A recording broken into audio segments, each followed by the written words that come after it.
joogteen oo mar kale barnaamijyada caafimaadka mawduuceena ayaa waxa ku saabsan yahay waxa loo yaqaan ekseemada ama cambaarta.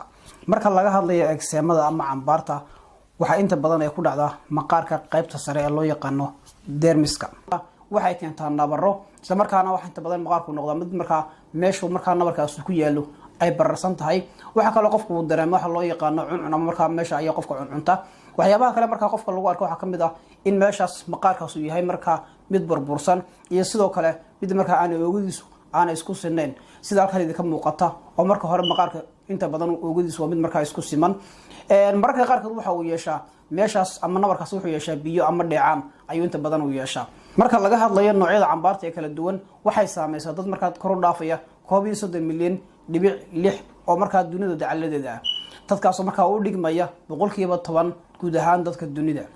noocyo kala duwan ayaa jira marka cambaara balse nooca ugu badan waa tan ku dhacda marka maqaarka oo inta badan ay dadku ay ka cawdaan. inta badan dadku marka ay ka hadlayaan eczema ama cambaar waxay uga jeedaan cambaarta marka ku dhacda maqaarka balse waxa jira noocyo kale oo marka iyaguna eczema oo ku dhaca habab kala duwan ee jirka. hase ahaatee nooca ugu badan marka ay dadku ay sheegayaan waxa kamid ah tan ku dhacda maqaarka oo loo yaqaan eczema dermatitis maadaama ku dhacayso qaybta sare ee maqaarka ee loo yaqaan dermiska.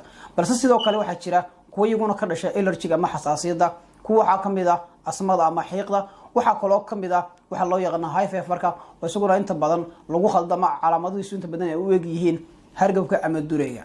maxaa sababa ama maxaa keena cambaarta ama ekseemada?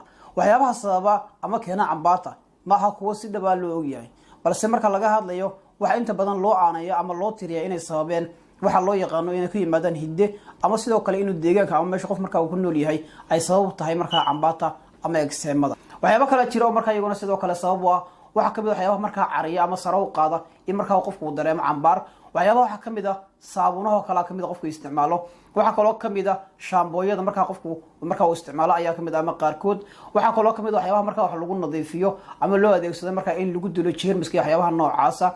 waxa kale oo kamid ah juiceska ama waxyaabaha marka laga tuujiyo khudradda iyo sidoo kale khudradda marka la cuno kuwaas waxa kamid ah marka waxyaabaha inta badan loo badinayo marka inay keenaan waxa loo yaqaan ekseemada ama cambaarta. waxyaabaha kale marka la tilmaamay waxa kamid ah allergies ama waxyaabaha sare u qaada xasaasiyada ama allergiga. waxyaabaha kale marka la tilmaamay waxa kamid ah stresska ama warwarka. inkastoo marka stresska ama warwarku aan si toos marka aan u sababeyn ekseemadii ama cambaartii haddana wuxuu kamid yahay waxyaabaha marka sare u sii qaadi kara ama uga sii dari kara xaaladda caafimaad ee marka qofka. ugu dambeyntii waxyaabaha sabab waxa kamid ah isbedelada hormooniska gaar ahaan haweenka marka laga hadlayo xilliyada marka hormooniska iska bedelaan waxa kamid ah xilliyada uurka iyo sidoo kale xilliyada xaydka. labada xilli ayaa inta sidoo kale lagu arkaa haweeneydu marka inay yeelato cambaarta ama waxa loo yaqaan ekseem. qodobadan soo sheegnay waxay kamid yihiin kuwa inta badan loo tiriyo inay sabab u yihiin ekseemada ama